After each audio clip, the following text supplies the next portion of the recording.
The nursery at Mercy Regional Medical Center had 114 windows. Loretta James knew this because she had counted them during slow overnight shifts when the ward was quiet, and the only sounds were the monitors and the soft breathing of newborns and the occasional footstep in the corridor outside. She had counted them for the first time in her 3rd year, when the ward was new and she was still learning the way a hospital breathes at 2 in the morning. She had counted them again in her 14th year when her supervisor told her she had assisted in her 1,000th delivery on a Tuesday in February, and she stood at the window and looked at the parking lot and thought 1,000.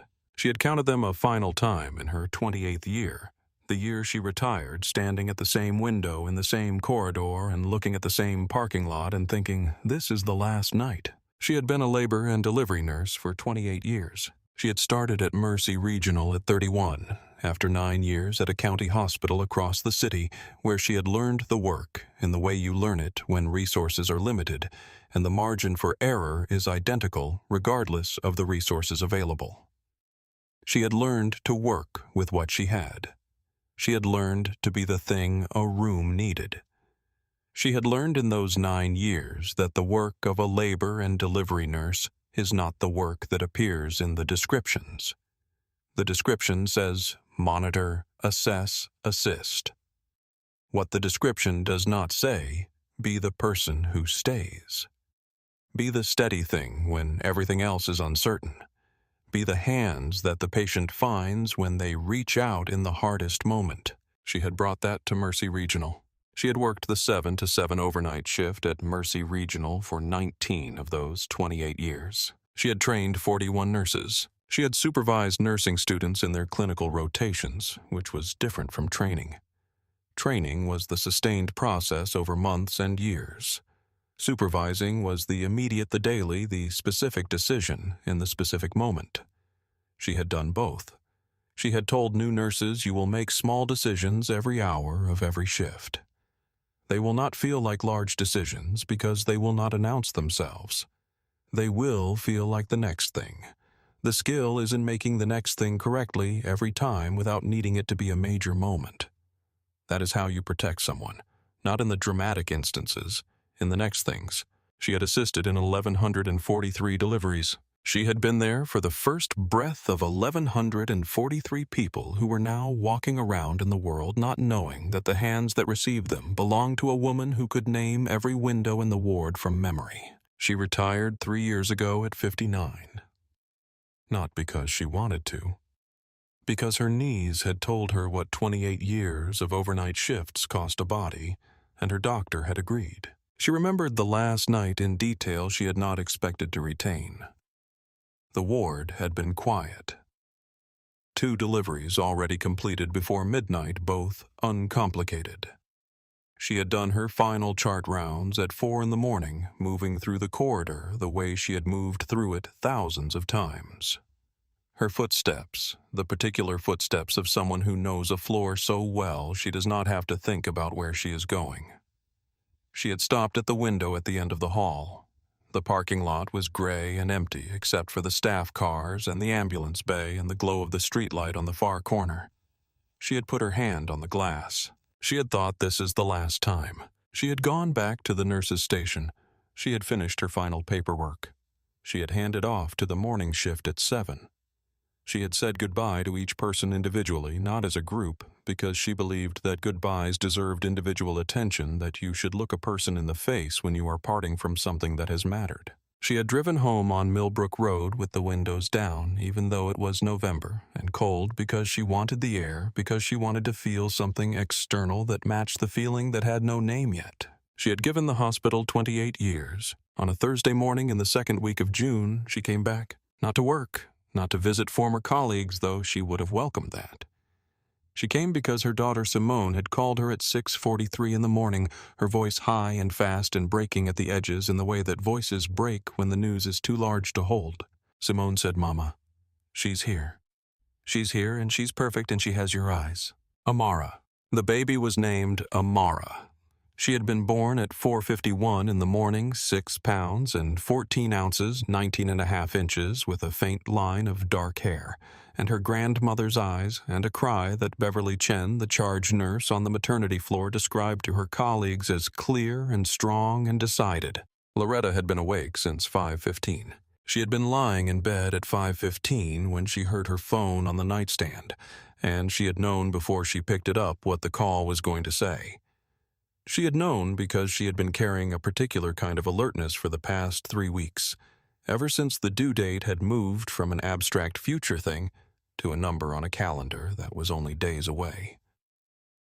She had been sleeping lightly and waking often and listening for her phone in the dark, the way she used to listen for the call light in the corridor during overnight shifts. She had been listening for Amara. She pulled on her gray cardigan.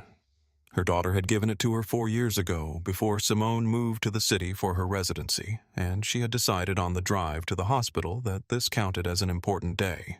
She had her purse over one shoulder. She had a small canvas bag over the other, inside of which was the stuffed elephant she had bought 3 weeks ago when the due date was still a number on a calendar, and the baby was still only a name they had agreed on.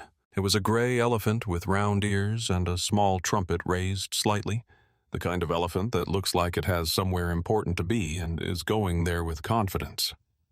She had seen it in the window of a shop on Millbrook Road and gone in immediately. She parked in the visitor lot on the west side of the building. She walked to the main entrance. She signed in at the visitor's desk. She received her visitor badge and her visitor wristband, the kind with the adhesive back that you fold over and press, and it makes a small sound like a promise being made. The wristband said her name. It said visitor. It said OB Unit 4. It said the date and the time and a number that corresponded to her daughter's room in the maternity ward on the 4th floor. She pressed the elevator button. She rode up. She was 62 years old. She had worked on this floor. She had walked these hallways. She knew where the crash cart was. She knew where the supply closet was. She knew the nurse's station and the call light system and the way the corridor bent slightly past room 407 so that you could not see the end of the hall from the elevator until you had taken 3 steps forward. She had walked this corridor for 19 years. She stepped off the elevator. She took 3 steps forward. The corridor came into view. She walked toward the nurse's station. She was 30 feet from the desk when the officer stepped in front of her. He was young, 30, maybe 31. He had the look of someone who had recently come from a different assignment and had not yet adjusted his posture for the slower pace of a hospital floor. His jacket said security. His badge said Officer Brett Simmons. His hand was already raised. He said, "Ma'am, can I help you with something?" It was not a question. Loretta had worked in this building for 28 years. She knew what that kind of sentence meant. She had heard it before, though not here, not in this place where she had given so much of her life. She said, "I'm here to see my daughter. Room 414. She held up her visitor badge. He looked at the badge. He did not reach for it. He looked at it the way someone looks at something they have already decided is not sufficient. He said, "We've had some reports this morning. Unauthorized access near the nursery." She said, "I came through the main entrance. I signed in at the visitor's desk. I have my visitor badge and my wristband." She held out her wrist so he could see the band. He said, "I understand that. I still need to verify."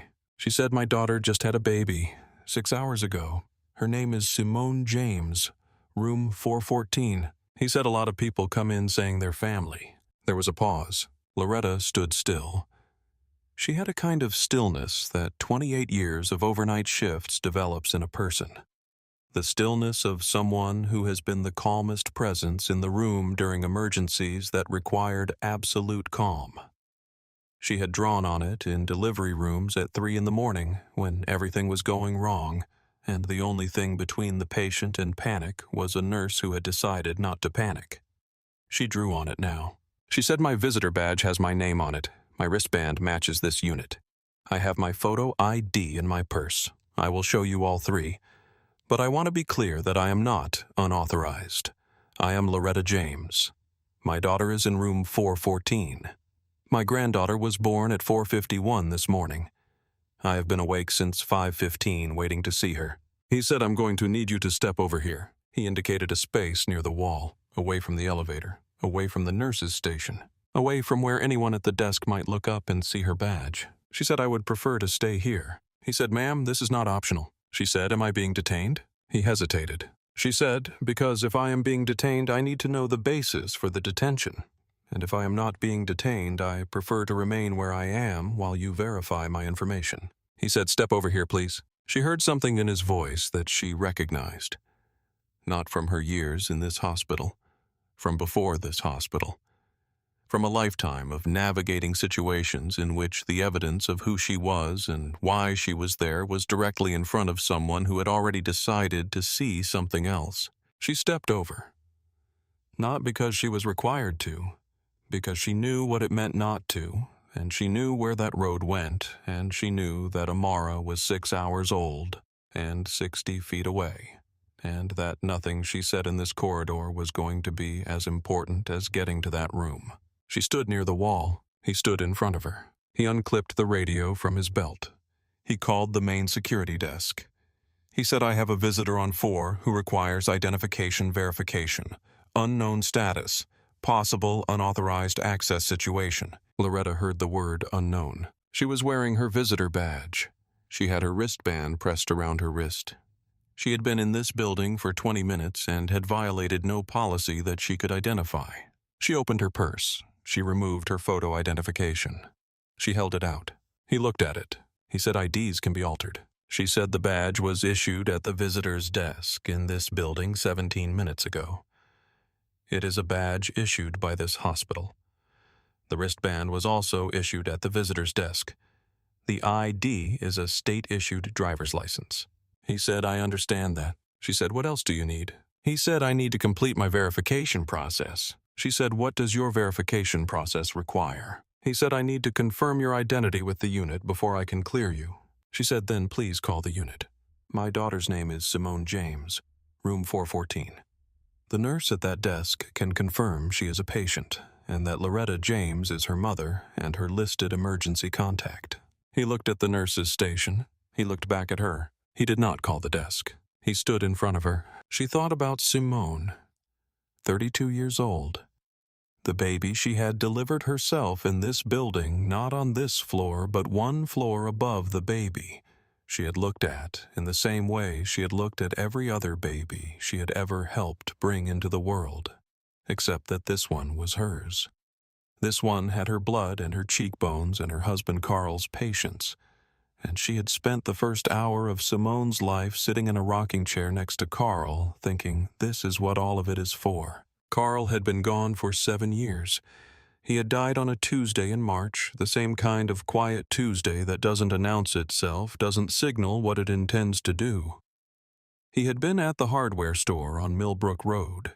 He had been picking up grout for the bathroom tile they had been meaning to redo for 3 years. She had been sleeping after a night shift when the call came.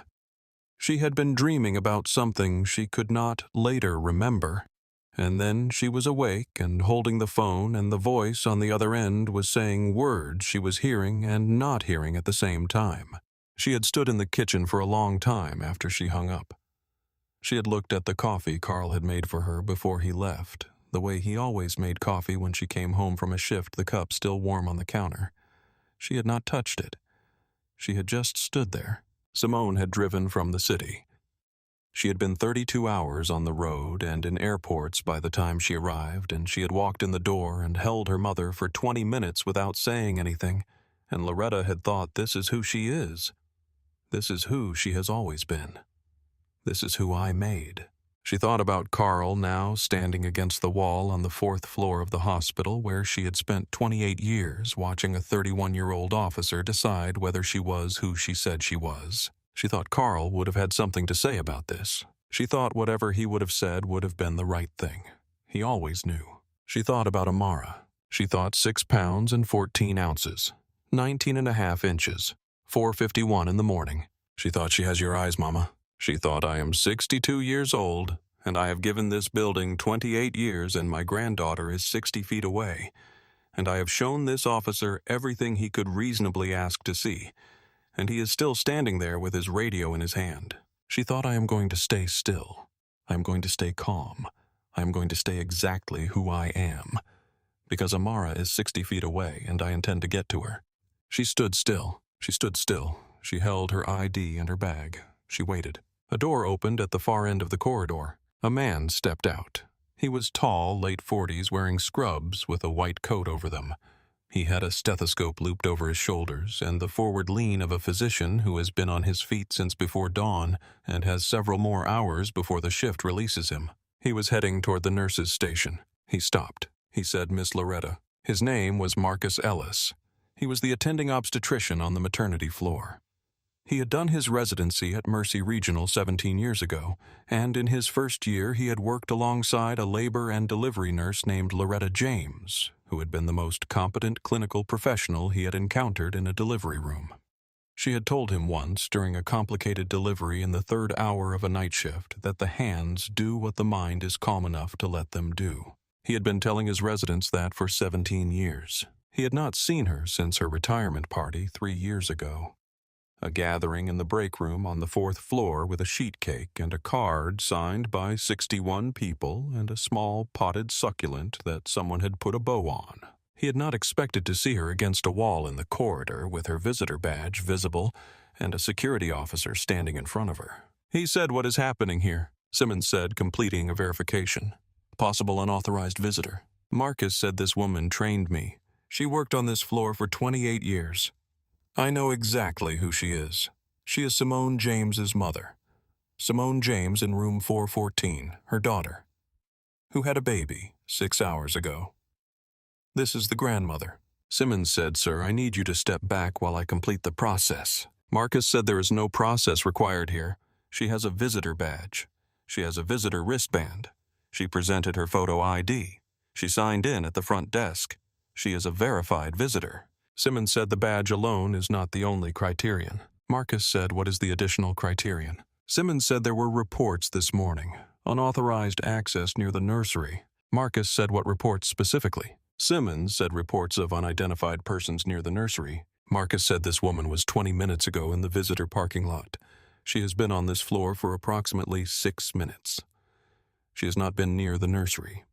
The nursery is behind a keypad-secured door that her visitor badge does not activate.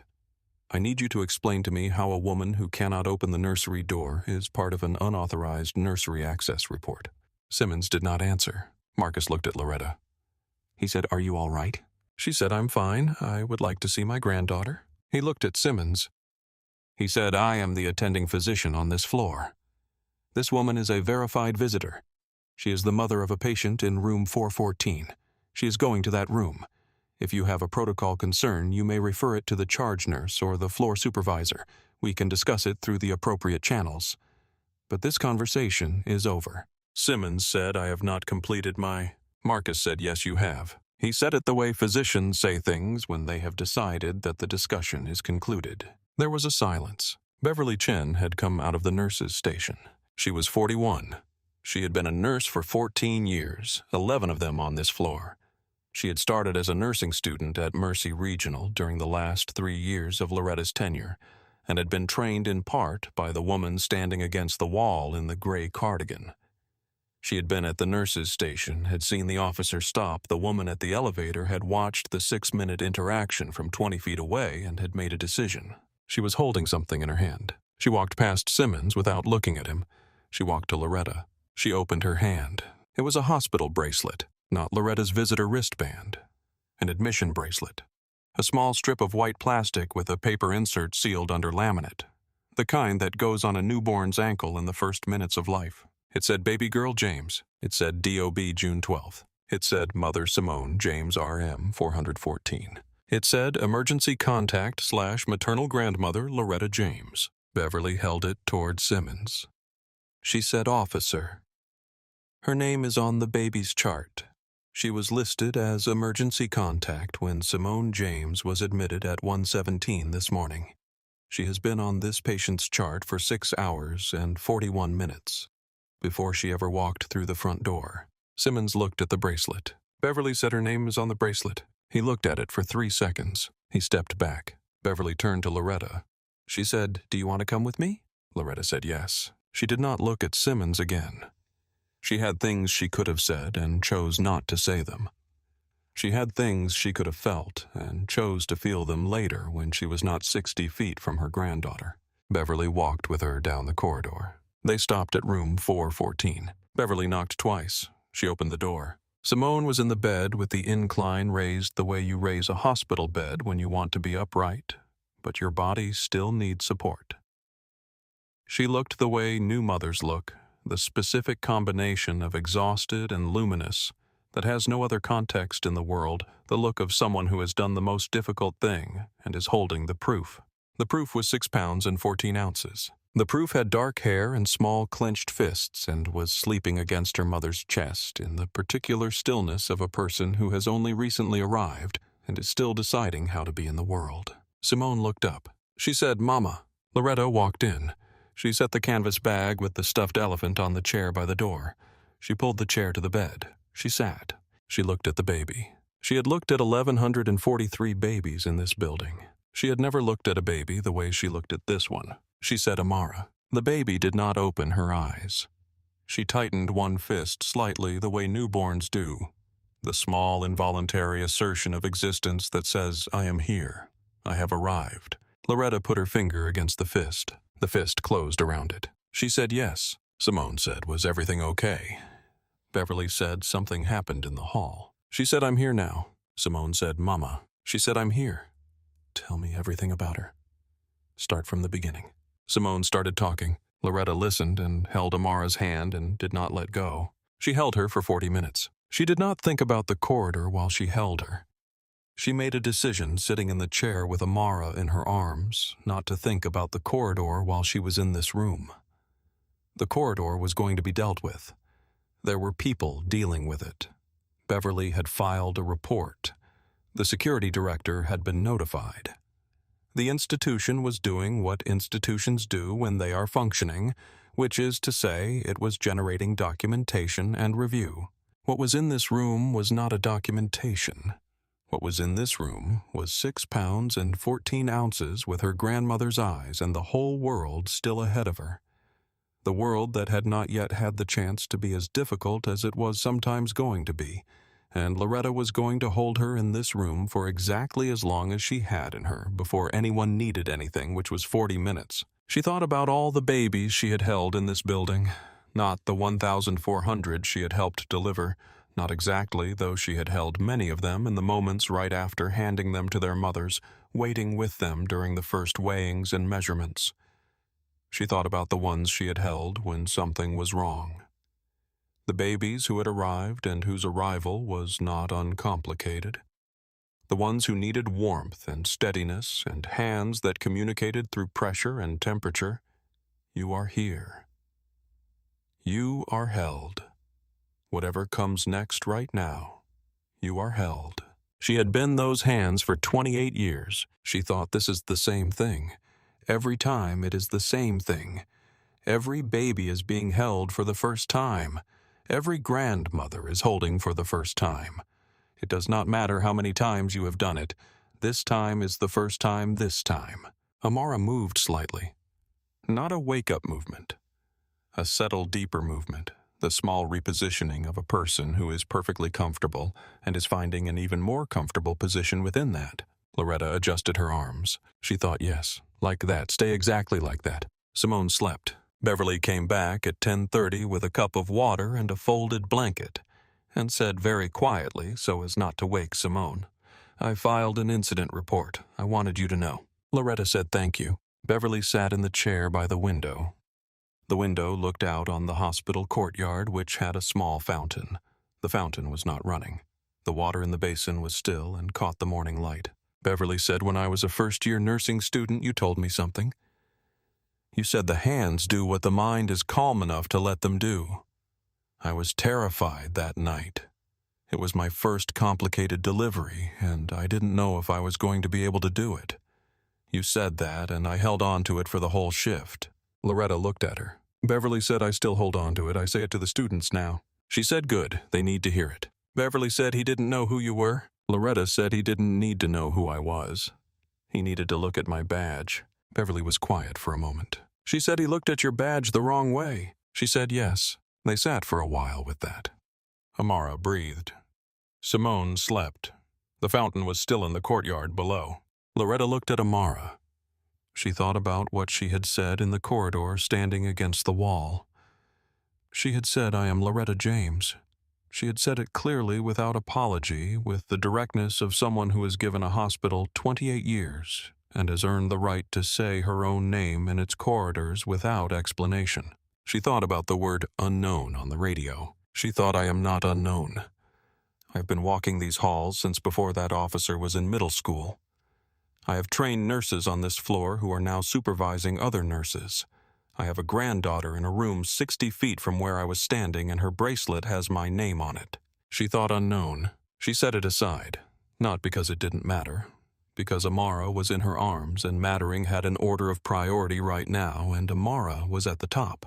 The stuffed elephant was in the canvas bag by the door. She would give it to Amara later. She thought about the elephant's raised trunk and the expression it had the look of something going somewhere important, and she thought this is the right gift for this particular baby. The incident report Beverly had filed at 10:17 in the morning described a verified visitor detained in the fourth-floor corridor by security personnel for approximately 11 minutes without documented cause. It noted that the visitor had been a Mercy regional employee for 28 years with nursing credentials and current emergency contact designation on a maternity patient's chart. It noted that an attending physician had intervened. It noted that the visitor's identity had been confirmed by the charge nurse via the patient's hospital bracelet. The security department received the report at 11:43. The floor supervisor, a woman named Christine Howell, who had been in hospital administration for 19 years, read it at 12:15.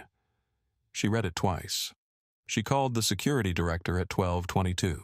She said, "Pull the corridor footage, pull his radio log, and bring me all his incident reports from the past 60 days. The security director was a man named Raymond Cho. He had 22 years in hospital security and administration. He reviewed the corridor footage from 7:58 to 9:11 that morning. He reviewed the radio log. He read every incident report Simmons had filed in the previous 60 days. He went back further. He pulled the past 11 months. He wrote 3 pages. On the first page, he documented the timeline of the June 12th incident in precise sequence. First contact at 8:01, radio call at 8:06, physician intervention at 8:08, charge, nurse intervention at 8:11, visitor cleared at 8:12. 11 minutes from first contact to clearance. During those 11 minutes, the visitor had presented a valid visitor badge, a valid visitor wristband, and a valid state-issued photo identification.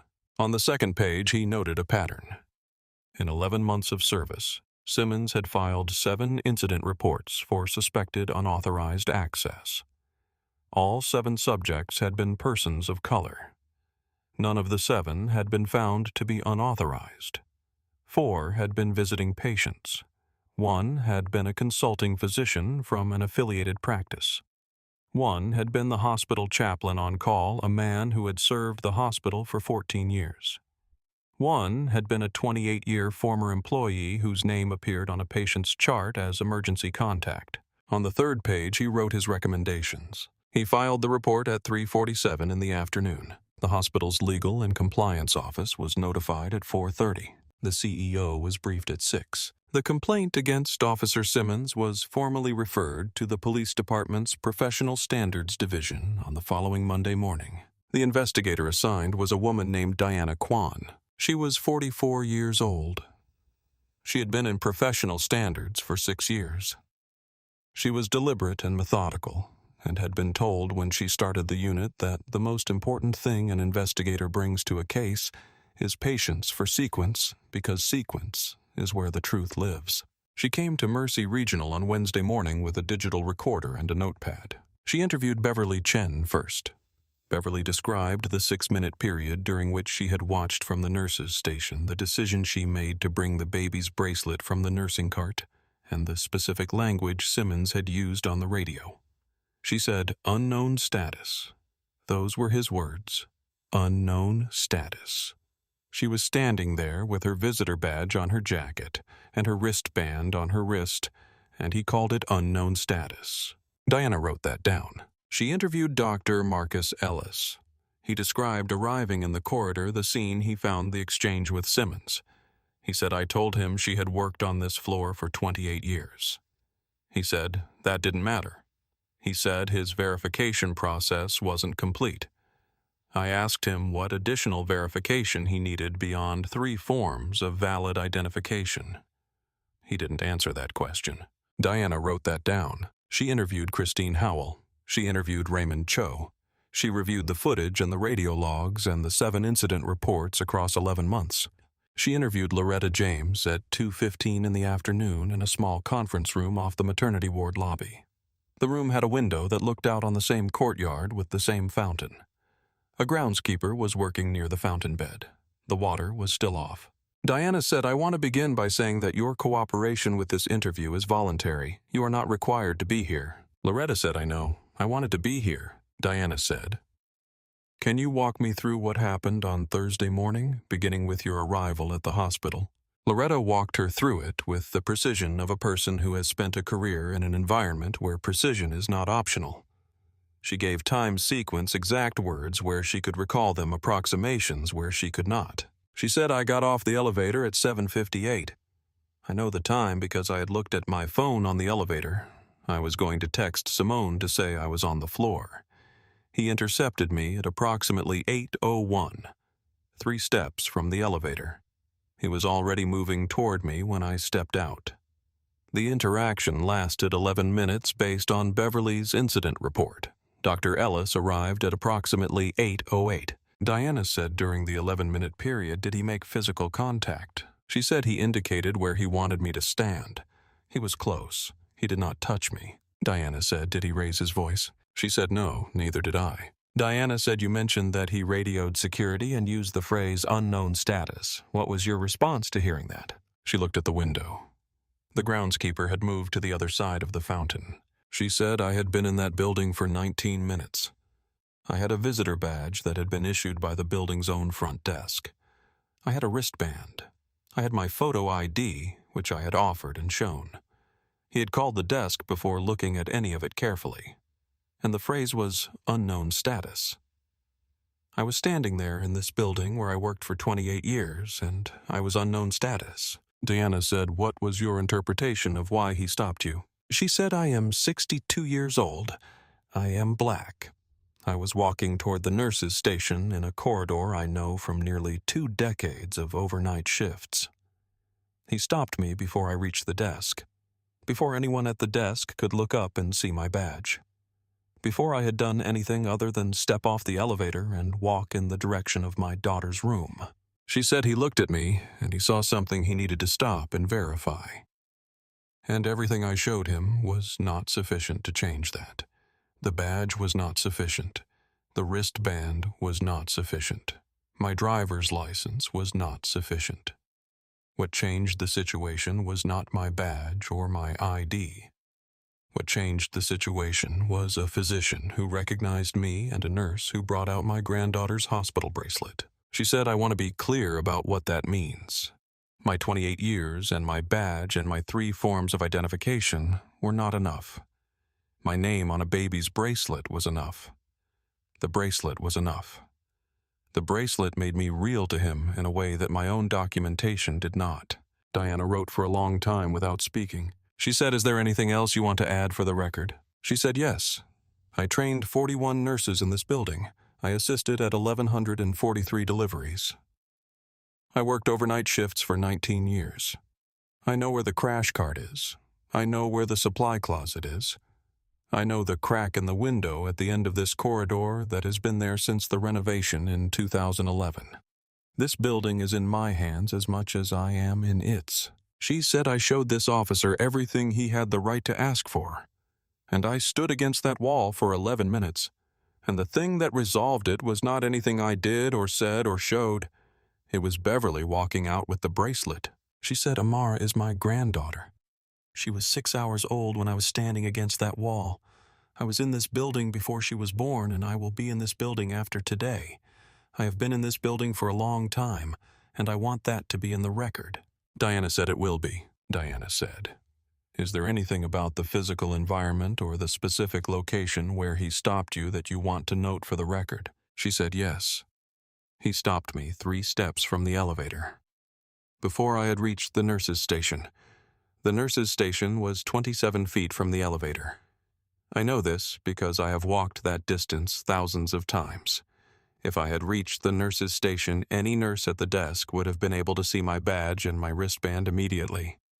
He intercepted me before any nurse at the desk could confirm my status. Whether that was deliberate, I cannot say. That is where he chose to stand. Diana wrote that down. She looked at what she had written. She said, "Thank you, Ms. James." She said, "I want to add one more thing. This morning, I drove to the hospital. I signed in at the front desk. I got my badge and my wristband. I rode the elevator, and for a moment, stepping off on the 4th floor, I hesitated. I stood there before I took the first step. I had not hesitated in this building in 28 years. I had walked every corridor of this place like it was mine, because in every way that mattered, it was. And I hesitated this morning. She said, "I want that in the record, too. Not because it changes anything about what happened, but because what happened has a cost, and the cost is real, and it deserves to be written down." Diana wrote that down. She said it will be. The investigation took 4 weeks. At the end of 4 weeks, Diana Kwan submitted a 31-page report to the Professional Standards Division Chief. The report documented 7 incidents across 11 months. All 7 subjects had presented valid identification or documentation. None had violated any hospital policy or protocol. In 5 of the 7 cases, the subjects had been cleared within the first 3 minutes without any additional intervention. In 2 cases, the subject had required third-party intervention before the officer accepted their status. The report identified 3 gaps in the hospital security training curriculum. The first was a lack of clear criteria for initiating a visitor challenge. The second was an absence of documentation requirements before a challenge was logged as a formal incident. The third was identified in the report as structural insufficiency in implicit bias awareness training, which had last been updated 4 years prior. The report recommended formal counseling for Simmons' mandatory retraining, a 6-month supervised probationary period, a review of all 7 incident files for formal complaints, and a comprehensive revision of the hospital security training curriculum for all 3 facilities in the hospital system. The hospital accepted the recommendations. Simmons received a formal letter of counseling. He was placed on 6-month supervised probation. He was enrolled in mandatory retraining.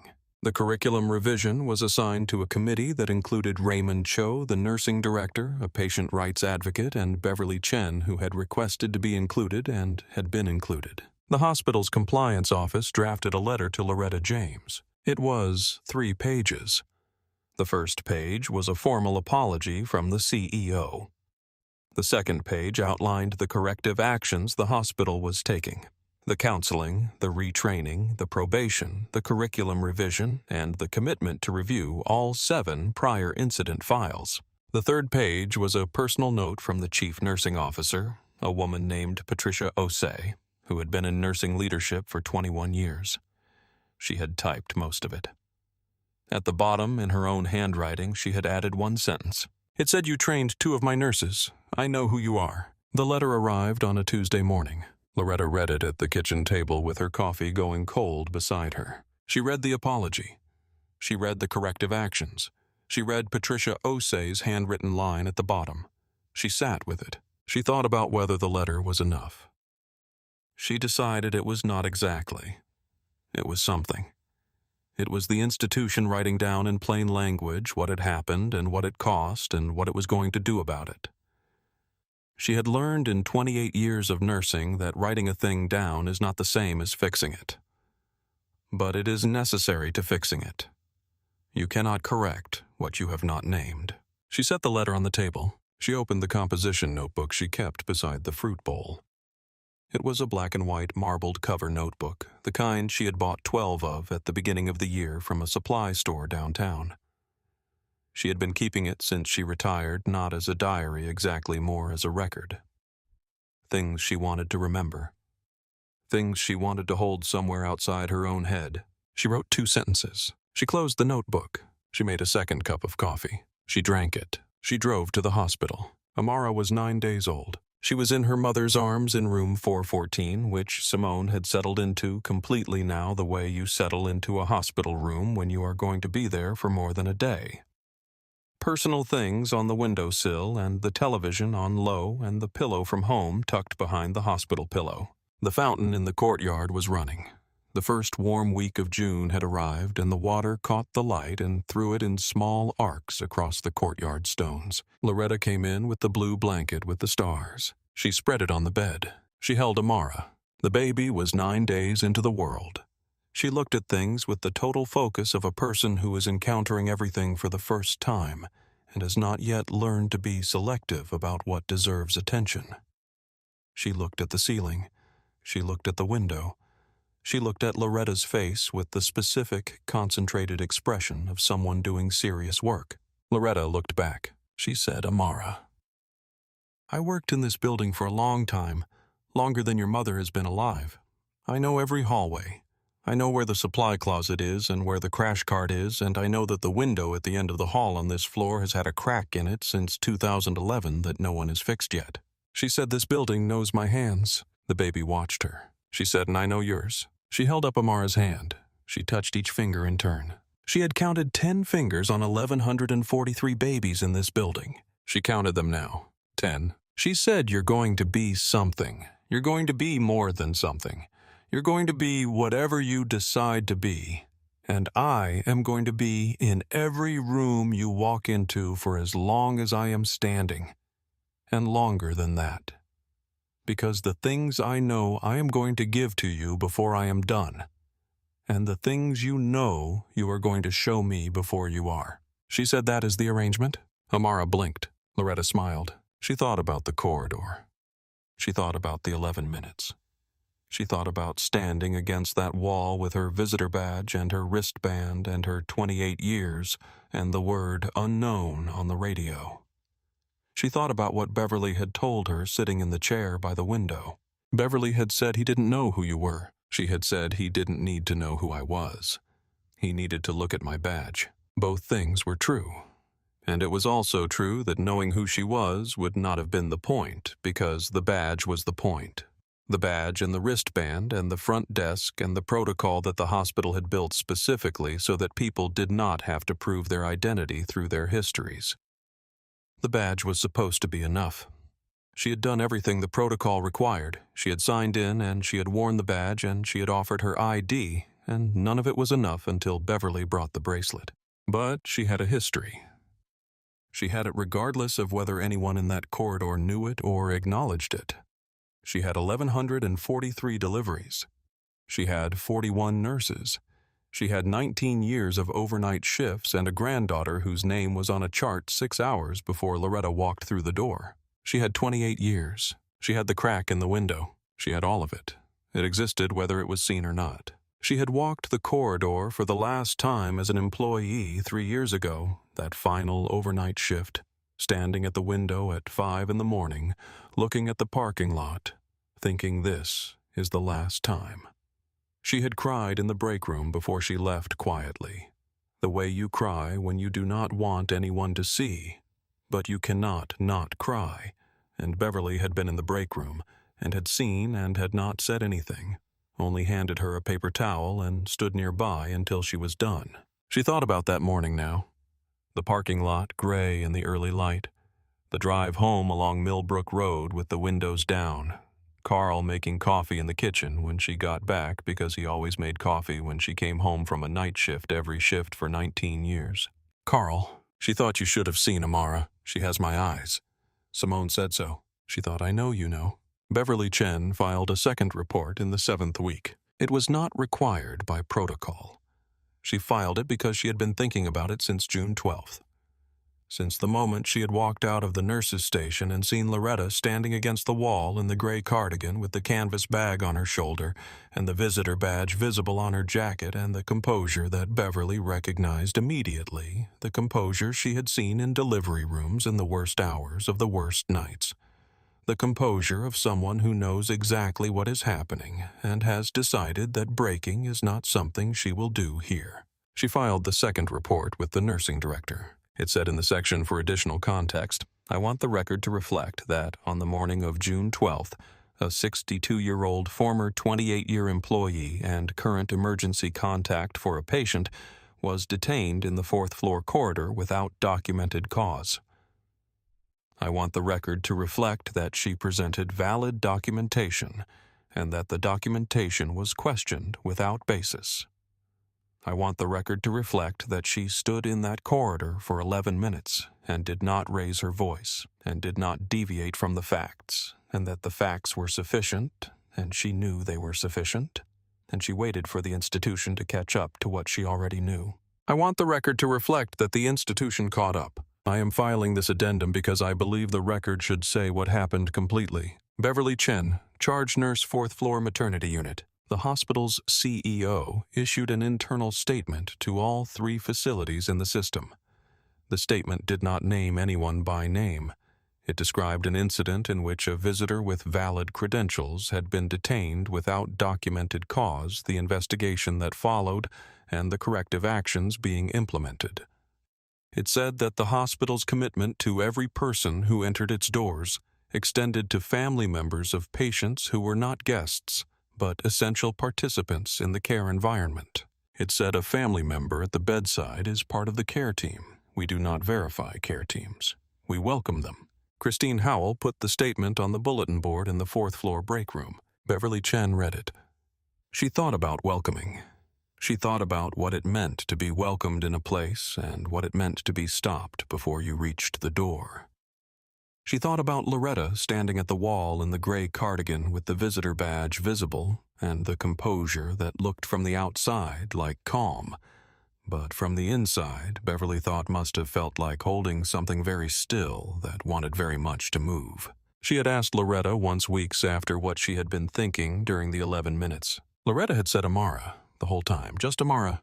Beverly had not expected a different answer, but hearing it confirmed something she had been trying to put into words for weeks. She said it now to the student nurse she was training in the break room at the start of a Tuesday shift. She said the families who come through that door are carrying something. It is not your job to inspect what they are carrying. It is your job to recognize that they are carrying it and to help them get to the room. The student nurse wrote it down. Beverly almost told her about Loretta. She decided to let the instruction stand on its own first. The curriculum revision committee met 6 times over 8 weeks. They identified 4 areas for revision. The first was criteria for initiating a visitor challenge. The revised curriculum specified that a valid visitor badge issued at the front desk within the same visit constitutes verified access and cannot be challenged on the basis of appearance or destination alone. The second was documentation requirements under the revised curriculum. An officer who initiates a visitor challenge must document the specific observed behavior that triggered the challenge before the challenge can be logged as an incident. The third was the implicit bias module, which was expanded from 45 minutes to 3 hours and required refresher completion annually rather than every 4 years. The fourth was a new protocol section on the rights of visitors during security interactions, including the right to know the basis for any challenge, and the right to request a charge nurse or floor supervisor as a third party in any interaction lasting more than 3 minutes. Beverly had proposed that last one. Raymond Cho presented the revised curriculum at an all-staff security meeting in August. He presented it without editorializing for most of the meeting. At the end, he said one thing that was not in the slides. He said, every person who comes through the front door of this hospital is coming from something and going toward something. They are not a threat assessment. They are a person. Your job is to protect them. That is not compatible with treating them as problems to be verified before they have done anything that warrants verification. He said we failed in June. The curriculum is how we make sure that we do not fail the same way again. Amara was 3 months old when Loretta brought her to the hospital for Simone's follow-up appointment. She pushed the stroller through the main entrance. She signed in at the visitor's desk. She received her visitor badge and her visitor wristband. She pressed the elevator button. The doors opened on the 4th floor. Beverly Chen was at the nurse's station. She looked up. She said, "Miss Loretta." She looked at the stroller. She said, "And this must be Amara." Loretta brought the stroller to the desk. She turned it so Beverly could see the baby. Amara was awake. She was looking at the ceiling the way 3-month-olds look at ceilings, with complete and undivided interest in the geometry of the world above them. She had her grandmother's eyes. She had the expression that Beverly had come to recognize across a lifetime of first encounters with people just arriving, attentive, present, missing nothing. Beverly leaned over the counter.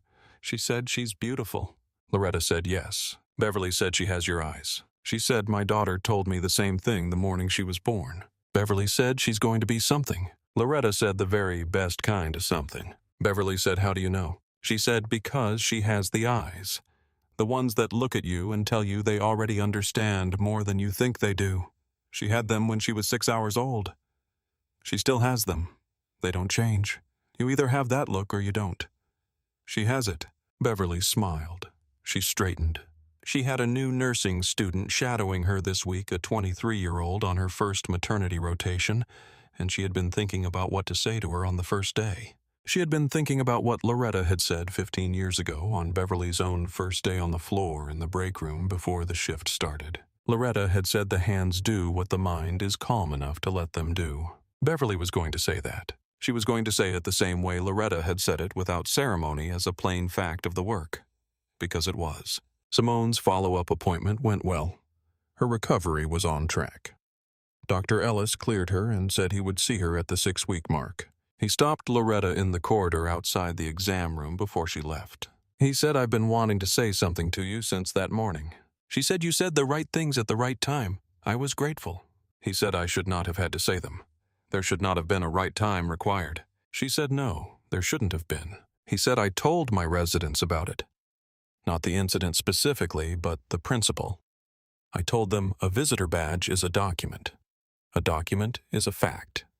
Your job when someone presents a fact is to accept the fact, not to decide whether the person presenting it is the kind of person whose facts you trust. She said, "How did they respond?" He said, "They wrote it down."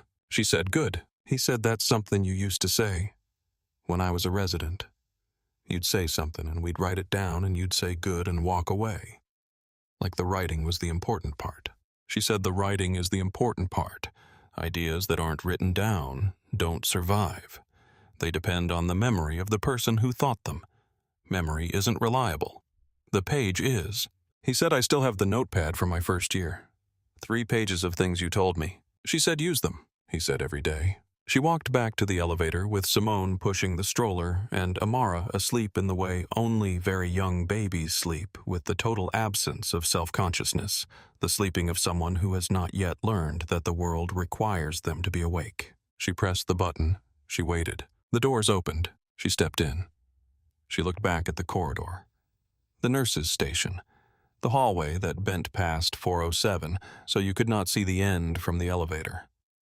The window at the far end where the crack in the lower left pane had been for 13 years. She thought, "I know this place." She thought, "This place knows me." The doors closed. The composition notebook at the kitchen table had 18 entries now. Some were short, 2 lines. Some went on for 2 pages. Most of them were things Loretta wanted to remember the look of Simone's face when she looked up and said, "Mama," the weight of Amara's fist closing around her finger. The fountain in the courtyard finally running. The blue blanket with the stars spread across the hospital bed. The stuffed elephant with its trunk raised going somewhere. Some of the entries were harder. There were 4 sentences about the corridor. 2 sentences about the letter. 1 sentence about Carl that she had written late at night and not been able to read back immediately. And 1 sentence that she had written on the morning of Amara's 9-day visit, sitting at the kitchen table with the blue blanket already packed in the canvas bag that said, "You have to be here for all of it. The 11 minutes and the 40 minutes, the wall and the wristband and the bracelet and the blanket, because Amara is going to need you for all of it, and you intend to be here." She reread that one sometimes when it was early and the house was quiet and the coffee was going cold. She thought it was the truest sentence she had written in a long time. She had spent 28 years walking through a hospital in a world that sometimes saw her clearly and sometimes didn't. She had spent 28 years knowing that the badge was supposed to be enough and learning over and over the distance between supposed to and was. She had stood in a corridor for 11 minutes. She had not broken. She had walked down the hall. She had counted 10 fingers. She was here. That was the sentence. That was the one she was going to give to Amara when Amara was old enough to receive it, along with all the sentences before it and the sentences after that. You show up with your badge and your 28 years and your gray cardigan, and you stand in the corridor for however long it takes, and you do not break, and you walk down the hall, and you count 10 fingers, and you stay.